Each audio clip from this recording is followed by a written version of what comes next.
Springfield area resorts. So if you click anywhere in the table, there's 4 columns and you can see the tabs. The first one's at the left edge and then you have 3 other tabs. And then you're looking at this and it probably would look better as a table. So select all of the rows and then choose Insert Table and then Convert Text to a Table. It automatically knows there are 4 columns and 12 rows because right now they're separated by tabs, and just click OK. And if you wanted to, you could make them a little bit, each row a little bit taller, so that's fine. And then the next thing you'll do is we'll start to, again, if you wanted to, the first row maybe center, and then this row I would probably, because right now they're at the top, so I would click this one here so it's centered. And then for this row here, because it's values, it's better to have the decimals lined up, so I would click this one here, align right center. I would do that for the last one as well. And then for the total for the nights, I would put that in the center because it's only one number.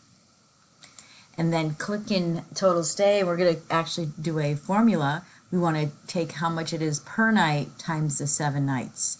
So you can choose formula, and instead of sum, it should be the word product, which is multiply.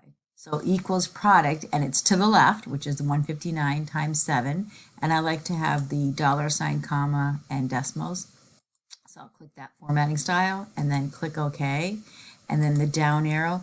You should be able to use the repeat key, and then click down. I'm not sure if it'll work on yours, but F4 is another repeat key. So just continue the repeat for all of them.